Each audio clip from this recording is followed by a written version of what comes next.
कई बार ऐसे सोचते हैं कि और हाँ, मैं जो बोल रहा था कि हम लोग मतलब कर्मफल से हम लोग सब लोग हैं।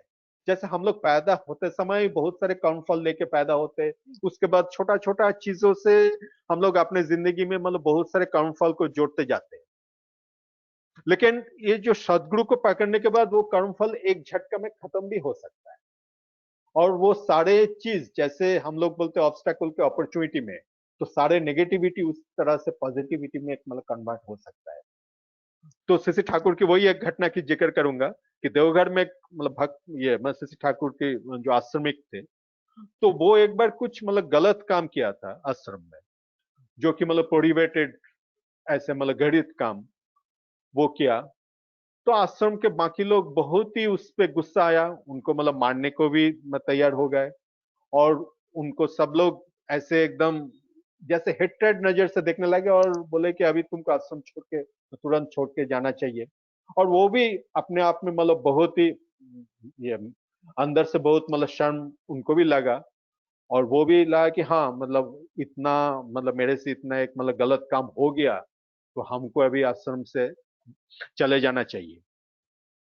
और वो उस समय सीसी ठाकुर के सामने आके जे मतलब ये मतलब आश्रम से चला जाऊंगा मतलब ये चीज निवेदन करने के लिए भी उसके अंदर वो नहीं है। वो अंदर से इतना मतलब टूटा हुआ है, इतना उनके अंदर मतलब शर्म लग रहा है कि हम ऐसा मुंह लेके और तो सीसी ठाकुर के सामने तो जाके बोल नहीं सकता है। और उनको तो सब चीज पता ही है मैं क्या किया हूँ नहीं किया हूँ। तो वो दूर से तो ये तो ऐसा जब घटना है तो वो सोचा कि कल सुबह जैसे ही एकदम अर्ली मॉर्निंग मैं आश्रम से निकल जाऊंगा, ताकि बहुत लोगों की नजर से हम बच के और तो जब ऐसे मतलब निकलने के लिए प्लान किया तो सुबह एक बार बोले कि दूर से मैं एक बार सीसी ठाकुर को एक बार दर्शन करके मैं अपना बैग लेके निकल जाऊंगा। तो वो दूर से एक बार सीसी ठाकुर के तरफ उतना मतलब आंख भी नहीं मिला पा रहा है, दूर से थोड़ा सा देख के वो अभी मतलब जाने की सोच रहा है दूर से प्रणाम करके। तो जैसे ही दूर में वहां पे आया तो सीसी ठाकुर बोले, अरे अरे क्या हुआ, इधर आ, मेरे सामने आ जा, तेरे से बात करना है। उनको तो और अंदर से डर लग गया। मतलब एक तो मैं डर डर के भाग रहा था और उसके बाद सीसी ठाकुर बोले कि मेरे एकदम बाजू में आ जा, तेरे से बात करना है। तो वो तो फिर सीसी ठाकुर जब बुला रहा है तो वो आ गए। तो आके सीसी ठाकुर के बाजू में जो मतलब वहां पे ये होता था कॉट होता था उसके बाजू में आया। तो सीसी ठाकुर बोले कि तू कहाँ तक पढ़ाई लिखाई किया है। तो बोले कि मैं तो पढ़ाई लिखाई बहुत ज्यादा नहीं किया हूँ, मैं सिर्फ मतलब क्लास 8 तक ही पढ़ा हूँ। तो बोले कि अरे 8 तक वो बहुत पढ़ाई किया है। बोल के अभी वहां पे और एक जो भक्त थे उनको बोले कि अच्छा मैं वो जो कुछ दिन पहले कलकत्ता से जो भृगु का जो एस्ट्रोलॉजी का जितने भी किताब मैं मतलब खरीद के मंगाया था, तो वो जो रखा हुआ है वो सारे किताब लेके आना। तो किसी ने वो लेके आया। तो आने के बाद सीसी ठाकुर उनको बोल रहे कि ये सारे किताब तू मतलब ले ले और आज से इसको थोड़ा सा एक एक किताब मतलब पढ़ाई शुरू करना। और मैं जब दोपहर को खाना खाने के बाद थोड़ा सा रेस्ट के लिए बैठता हूँ तो आके मुझे हल्का सा ब्रीफ कर देना कि क्या क्या सीखा है पढ़ के। बोल के उनको बोले कि ठीक है ये इस बुक को लेके चले जाओ। उनको कुछ भी मतलब इतना मैं प्यार से, उनको कुछ लगा ही नहीं कि सीसी ठाकुर को ऐसा कुछ पता भी है कि मैं गलत काम किया हूँ और आश्रम छोड़ के जा रहा था। तो वो तो अभी आके वो पढ़ने लगा और फिर धीरे धीरे इस तरह से वो मतलब हर एक दिन दोपहर में आके सीसी ठाकुर को थोड़ा थोड़ा ब्रीफ करते थे। और ये 3 महीने तक चला। तो मत तो 3 महीने बाद एक बार आश्रम में डॉक्टर किरण शंकर चौधरी दा, जो ये मतलब ऑर्डिनेंस फैक्ट्री के जीएम थे, वो आए दर्शन के लिए। वो मतलब ओबीसी ठाकुर के बहुत ही करीबी भक्त थे। तो सीसी ठाकुर उनको बोले कि देखो ये मतलब आप तो मतलब पूरे दुनिया में बहुत जगह घूमे, बहुत बड़े बड़े एस्ट्रोलॉजर से आप मिले हो, तो हमारे आश्रम में भी एक एस्ट्रोलॉजर है, आप उनसे भी एक बार चर्चा करो, आप उनसे मतलब मिला देता हूँ। बोल के उनको बुला के ये डॉक्टर किरण शंकर चौधरी से मिलवा दिया। तो फिर मतलब किरण दा से उनका ये काफी बात हुआ। तो बात करने के बाद में फिर से ठाकुर किरण दा को बोले कि मतलब कैसा लगा ये जो मैं जिस एस्ट्रोलॉजर को मिला था इनका ज्ञान, या आपको बात करके कैसा लगा। तो फिर किरण दा बोले कि मैं तो इतने बड़े बड़े पंडित एस्ट्रोलॉजर से दुनिया में मिला हूं, लेकिन इतना अच्छा और इतना परफेक्शन के साथ आज तक मैं दुनिया में नहीं देखा हूं। और उस बंदा को फिर सीसी ठाकुर बुलाया।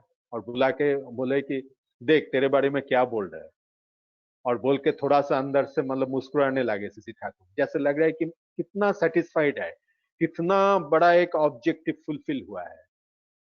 और फिर किरंदा चले जाने के बाद उनको थोड़ा सा पास बुला के बोले कि तुम्हारे पास इतना क्वालिटीज है, लेकिन वो कैरेक्टर का वो छोटा सा होल अगर बंद कर देते तो ना जाने तुम कहां से कहां पहुंच जाते। तो देखिए परम पिता होता है ऐसा ही, वो कभी भी हमारे जो नेगेटिविटी उसको कभी भी नहीं पकड़ते, लेकिन हमारे अंदर जो पॉजिटिविटी है उसको देखिए, उस बंदे के अंदर इतने सारे नेगेटिविटी के बावजूद भी उसके अंदर जो पॉजिटिविटी था उनको निकाल के लाए और कहां से कहां पहुंच दिया। और एकदम प्यार से बोले, मतलब कभी वो डांटे भी नहीं, प्यार से बोले कि तुम अगर थोड़ा सा इस पे कंट्रोल कर लेते तो और भी कहां से कहां पहुंच जाते।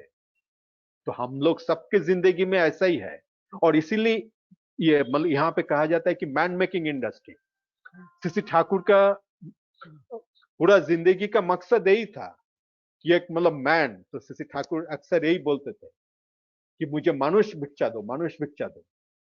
सीसी ठाकुर रातों रात मतलब रोते थे। तो उस समय तो सीसी ठाकुर को जब पूछा जाता, ननीदा पूछते थे, देवीदा पूछते थे कि आप इतना मतलब रात भर क्यों रोते हैं? तो सीसी ठाकुर ये मतलब बोलते थे कि ये मतलब मैं सोच रहा हूँ कि कितना जल्दी और 1.5 करोड़, हाँ, और मतलब रोते थे और बोलते थे कितना जल्दी मतलब 1.5 करोड़ लोग मुझे मतलब मिल सकता है। उसके बाद में बोलते थे कितने जल्दी मतलब 3.5 करोड़ लोग मुझे मिल सकता है। और उसके बाद वही बोलते थे कि मतलब कितना जल्दी मुझे 10 करोड़ तक मिल सकता है। तो फिर देवीदा उनसे पूछे थे कि आप ऐसा मतलब रोते हुए ऐसा क्यों बोलते हैं कि हमको 1.5 करोड़ चाहिए? तो सीसी ठाकुर बहुत ही उदास होकर दुख के साथ यही बोलते थे कि मैं वही सोच रहा हूँ कि कितने लोगों को मैं बचा सका। तो बचने का तरीका यही है, और ये मैं सत्संग की साधना ही है, मैन मेकिंग इंडस्ट्री।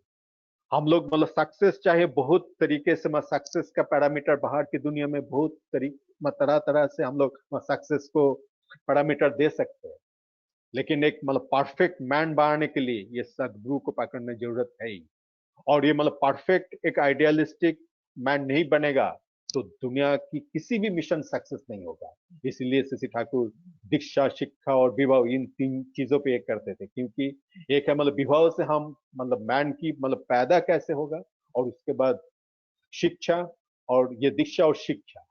तो इस तरह से एक एक आइडियलिस्टिक एक परफेक्ट आदमी हम बना सकते हैं। तो उसमें मतलब हर एक मिशन सक्सेस हो सकते हैं। इसीलिए श्री ठाकुर बोलते हैं कि you are for the Lord not for others, you are for the Lord and so for others. मैं अगर लॉर्ड की बनूंगा तो मैं एक पॉलिटिशियन होंगे तो भी वो देश के लिए अच्छा रहेगा, मैं एक साइंटिस्ट होंगे तो भी देश के लिए अच्छा रहेगा, मैं एक बहुत अनपढ़ रहेंगे तो भी हम देश के लिए एसेट रहेंगे। लेकिन मैं अगर वित्तीय प्रवृत्ति के माफिक चलूं तो मैं बहुत बड़ा पंडित होंगे या बहुत मेरा क्वालिफिकेशन होगा तो भी शायद देश और दुनिया के काम में नहीं आएंगे। वो शायद देश को और मतलब बर्बादी के काम के आएंगे। जैसे ये जो कितने सारे आप देखते हैं कि मतलब कितने सारे टेररिस्ट ग्रुप है, मतलब वहां पे भी बहुत साइंटिस्ट है, बहुत नॉलेजेबल आदमी है, लेकिन उनके सारे जो काम, सारे ब्रेन वो दुनिया को तहस नहस के लिए उसका इस्तेमाल होता है। और ये मतलब हर किसी के लिए। तो इसीलिए जैसे ठाकुर बोलते इष्ट गुरु স্বার্থ রক্ষা প্রাণ গেলেও তুই ছাড়িস না সব পাপে তুই ত্রাণ পাবি তুই ঋষिर वाणी भूलिस ना। हाँ, और एक वाणी है, দুর্গতি ইষ্টগুরু ইষ্টি চলন থাকি যদি রুখবে না তুই দুর্গতি, দুর্গতি सब दुर्ग होए आनबे जय उन्नति। मतलब इष्टि चलन अगर रहेगी तो हमारी जिंदगी में कितने भी दुर्गति आए वो दुर्ग होकर आएगी ही। और अभी इस समय मैं जिस बात को से लेके शुरू किया था, ये जो कोरोना के चलते पूरा दुनिया का बहुत सारी चीज तहस नहस हो गया, हमारी इकोनॉमी तहस नहस हो गया, करोड़ों लोगों का नौकरी चला गया, और इनडायरेक्टली डायरेक्टली सबके जिंदगी में बहुत सारे मतलब प्रॉब्लम आया ही है। लेकिन इसमें भी हम लोग इसी उम्मीद करेंगे कि दुर्गति को हम लोग दुर्ग बना सकते हैं अगर हम लोग इष्ट स्वार्थ प्रतिष्ठा को लेके चले।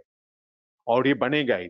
और ये मतलब यही हमेशा जो मतलब जब से ये जो ह्यूमन सिविलाइजेशन ये की मतलब क्रिएशन हुआ तब से यही है कि हमारे सामने दुर्गति आएंगे, ऑब्स्टेकल आएंगे, और उसको हम दुर्ग बनाएंगे। हमेशा ऑब्स्टेकल को अपॉर्चुनिटी में तब्दील करेंगे। एक ऑब्स्टेकल आएंगे तो उससे हम और 100 मतलब इनोवेशन आएंगे, और 100 अपॉर्चुनिटीज में तब्दील करेंगे, और एक बेहतर और एक इम्प्रूव दुनिया की ओर हम लोग आगे बढ़ेंगे। आइए इसी उम्मीद के साथ मैं आप सबकी आज की इस सत्संग में ये मैं श्रीमती झरना साहू उनके तरफ से जो सत्संग दिया जा रहा है, मैं उनके उनके परिवार को और मतलब यहाँ पे उपस्थित जो भी लोग हैं तो सबके लिए हम लोग ये मैं श्री ठाकुर जी से हम लोग मतलब प्रार्थना करते हैं आप लोगों की जिंदगी मतलब मंगलमय हो, खुशमय हो, और हमेशा इष्ट शास्त्र प्रतिष्ठा के रास्ते पे चले। इतना ही बोल के मैं खत्म करता हूँ। जय गुरु, धन्यवाद। पार्थदा जय गुरु, बहुत बहुत धन्यवाद। आपने बहुत सुंदर कम समय में आपने ठाकुर जी का बहुत सारे वाणी के ऊपर आपने हम सभी को अलर्ट कर दिया, केयरफुल रहने के लिए बोला, और कैसे चलन करके उन्नति के पथ चलें उसका भी आपने टच किया। इसमें एक आलोचना में मुझे आपने 2-3 बार आपने एक पॉइंट बोला है जो उसके ऊपर मैं थोड़ा बोलना चाहूंगा। गो बिटवीन, ठाकुर जी कभी चाहते नहीं थे ये गो बिटवीन के ऊपर। एक मुझे ठाकुर जी का इंसिडेंट याद आया। ठाकुर जी ने किसी पंचानन सरकार या किसी को बोले थे कोई किसी काम के ऊपर, उन्हें ठाकुर जी ने बोला इसके ऊपर था सोच के मुझे बताइए। तो वो जाके कहले ठीक है मैं बताऊंगा। जाके वो कहीं जगह में चाय पी रहे थे तो ठाकुर जी कुछ समय के बाद बोले उनको बुलाओ। बुलाने के बाद बोलते हैं मैंने जो तुमको पूछा था इसको करने के लिए आपने सोचा उसके ऊपर? तो बोलते हैं कि नहीं ठाकुर जी आपने अभी तो बोला, मुझे तो समय तो दीजिए, ये सोचने के लिए समय की जरूरत है। जो करना है तुरंत करना है, जो अच्छा चीज करना है तुरंत करना है। तो ये ठाकुर जी का जो हर चीज में ठक कर देना, हर चीज में उनको गाइड करना, जैसे एक कुम्हार अपना बर्तन को ठोक ठोक के बनाता है, एक शेप साइज देता है, ठाकुर जी ऐसे हर एक इंसान को ठक ठक के सुंदर एक आकार देके उनको बनाने की कोशिश किया। धन्यवाद, बहुत बहुत धन्यवाद पार्थदा। आपके शारीरिक दीर्घायु और स्वस्थ जीवन के लिए मैं श्री श्री ठाकुर जी के श्री चरणों में प्रार्थना करता हूँ। आप बीच बीच में आके हम सभी को एक नया प्रेरणा और नया दिशा दीजिए। बहुत बहुत धन्यवाद दादा। हाँ धन्यवाद। जय गुरु। जय गुरु। अभी सत्संग का समय कुछ बाकी है। मैं अभी मैं निमंत्रण करना चाहूंगा स्मृति मंडल माँ अगर लाइन पर हैं तो श्री श्री ठाकुर जी के श्री चरणों के लिए एक भजन प्रस्तुत करें। श्रीमती स्मृति मंडल माँ, मेरी आवाज आपको पहुंच रहा है? जय गुरु, जय गुरु, जय गुरु, जय गुरु। जय गुरु सभी को। जो मेरे प्रीतम से प्रीत करे मोहे प्यारा लागे, मोहे प्यारा लागे। जो मेरे प्रीतम से प्रीत करे मोहे प्यारा लागे।